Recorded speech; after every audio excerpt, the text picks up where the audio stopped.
Assalamualaikum warahmatullahi wabarakatuh. Bertemu kembali kita bersama Cikgu Asma dalam mata pelajaran Fiqh Taharah tahun 2. Baiklah anak-anak, tajuk yang kita akan belajar pada minggu ini PDPR adalah tajuk larangan orang yang tidak berwuduk. Larangan orang yang tidak berwuduk, muka surat 14 buku Fiqh Taharah. Di mana sebelum ini tajuk yang kita belajar adalah perkara yang membatalkan wuduk, di mana ada 6 perkara yang membatalkan wuduk. Di mana anak-anak cikgu sebelum cuti, cikgu minta untuk menyiapkan latihan muka surat 12 hingga 13. Cikgu harap anak-anak murid cikgu dah siapkan latihan sampai muka surat 13.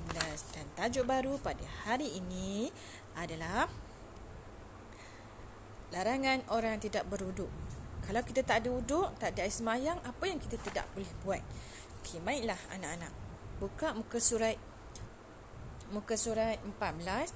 Kita akan baca bersama cikgu tajuk 4 larangan orang yang tidak wuduk.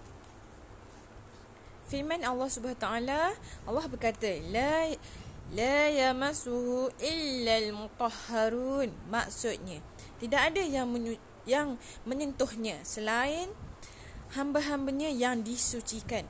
Maksudnya Allah berkata tidak ada seseorang yang boleh menyentuh selain hamba-hambanya yang disucikan. Maksudnya, apa yang Allah maksudkan? Kita tak boleh menyentuh Al-Quran tanpa bersuci. Tanpa bersuci adalah berwuduk. Dengan adanya wuduk, kita tak boleh sentuh Al-Quran. Tahukah kamu larangan orang yang tidak berwuduk ni apa? Apa antara larangan orang yang tak berwuduk? Kalau kita tak ada air semayang, apa yang kita tak boleh buat? Yang pertama, kita tak boleh memegang Al-Quran. Tidak boleh menyentuh Al-Quran. Tidak boleh melakukan solat sama ada solat fardu, iaitu solat fardu apa? Ada 5. Yang pertama subuh, zuhur, asar, maghrib dan isyak. Baiklah, solat sunat, banyak solat sunat. Solat sunat pun kita tak boleh lakukan kalau kita tak ada wuduk.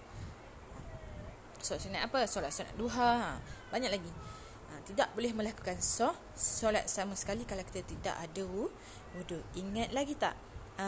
Kenapa Allah menyukai orang yang sentiasa berwuduk ni, ataupun sentiasa menjaga kebersihan? Sebab apa? Sebab Allah tidak akan terima solat orang yang tak bersuci. Contoh, kalau kita pergi bilik air, buang air kecil, ada sedikit air kecil yang terkena seluar, kalau kita semayang, Allah tak akan terima solat kita. Sebab itulah kita pergi bilik air, kita basuh, bersih. Pastikan bersih. Kalau lepas bilik air, selalunya kita boleh tukar pakaian lain. Okey, baiklah. Okey, ini adalah larangan orang yang tidak ada wuduk. Apa larangan? Larangan yang macam cikgu cakap tadi. Okey, yang pertama, tidak boleh melakukan solat. Memegang Al-Quran. Okey, warna hijau tu melakukan solat sunat, macam cikgu cakap tadi. Yang warna merah menyentuh Al-Quran. Pegang tak boleh, sentuh pun tak boleh, membawa Al-Quran pun tak boleh sama sekali. Yang kelima ialah tawaf keliling Kaabah. Tawaf tu adalah dalam haji. Tawaf keliling Kaabah sebanyak 7 kali pun tak boleh kalau tak ada wuduk. Ini adalah larangan orang yang tak berwuduk. Tidak boleh melakukan perkara-perkara ini. Okey. Perkara apa yang boleh laku kalau tak ada wuduk? Okey. Makan boleh tak? Kita boleh makan tak kalau kita tak ada wuduk? Boleh. Pandai. Okey, makan tak perlu pun nak ambil wuduk. Nak tidur? Kena ambil wuduk tak? Sah tak tidur kita kalau kita tak ambil wuduk? Sah. Tapi dapat pahala kalau kita sebelum tidur kita ambil wuduk. Okey, baiklah. Faham? Itu adalah larangan-larangan orang yang tak ada wuduk. Itu adalah tajuk yang kita belajar pada minggu ini. Kita dah belajar apa pasal wuduk. Pasal yang tajuk pertama kita dah belajar. Kita tengok balik semula. Okey. Hikmah dan kelebihan wuduk. Apa kelebihannya berwuduk? Allah sayang, semua orang suka, hidup pun tenang, hati tenang. Kalau kita rasa nak marah orang, pergi ambil sembahyang betul-betul. Pergi ambil sembahyang. Okey, lepas tu perkara-perkara yang membatalkan wuduk. Tajuk yang kedua. Okey, tajuk hari ni ialah perkara yang larangan orang yang tidak berwuduk. Ini adalah larangan. Tidak boleh buat. Tidak boleh melakukan benda ini. Kalau kita tak ada wuduk, kita tak boleh buat benda ni. Faham? Baiklah. Okey, kalau anak-anak cikgu faham, kalau ada soalan boleh kemukakan pada cikgu, boleh tanya cikgu, tak ada masalah. Okey, aktiviti 1. Soalan dia, okey, cuba tengok. Suaikan pada kenyataan yang sesuai. Suaikan pada kenyataan yang sesuai. Okey, yang mana baju warna oranye tu adalah kenyataan dia, warna purple itu adalah hukum dia. Haram bagi orang yang tiada wuduk. Apa perkara yang haram yang tiada wuduk? Yang bawah tu boleh dilakukan tanpa wuduk. Baca yang nombor 6. Baca yang warna 6 yang warna oranye tu. Yang atas sekali ialah membaca buku hadis. Membaca buku hadis. Haram ataupun boleh dilakukan kalau tak ada wuduk. Okey. Yang kedua, tawaf keliling Kaabah. Okey, yang ketiga, makan dan minum. Yang keempat, melakukan solat sunat. Yang kelima, berpuasa di siang hari. Yang keenam, menyentuh Al-Quran. Okey, baca semula, sesuaikan sama ada yang 6 ni, warna oranye ni adakah dia haram dilakukan kalau tak ada wuduk ataupun dia boleh dilakukan tanpa wuduk. Faham?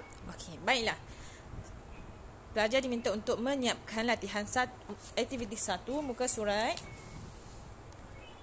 15. Kemudian aktiviti 2. Aktiviti 2 senang sahaja, di mana soalan dia meminta untuk warnakan perkara larangan orang yang tidak berwuduk. Suruh warna sahaja. Keluarkan, anak cikgu diminta untuk mengeluarkan pensel warna. Kemudian warnakan mana yang betul bagi perkara yang dilarang kita buat kalau tak ada wuduk. Kita tak ada wuduk tapi kita nak buat benda tu. Mana gambar yang sesuai? Warnakan. Itu sahaja daripada cikgu pada minggu ini. Tajuk yang kita belajar adalah larangan orang yang tidak ada wuduk. Yang pertama, dia tak boleh baca Al-Quran. Yang ketiga, dia tak boleh, maafkan cikgu, yang pertama, dia tak boleh memegang Al-Quran. Dia tak boleh bawa, sentuh. Dia tak boleh pegang langsung kitab suci Al-Quran. Yang kedua ialah tak boleh solat. Tidak boleh solat tanpa wuduk. Solat fardu ataupun solat sunat. Yang ketiga, dia tak boleh tawaf mengelilingi Kaabah. Okey, baiklah. Sekian itu sahaja daripada cikgu pada minggu ini. Assalamualaikum warahmatullahi wabarakatuh.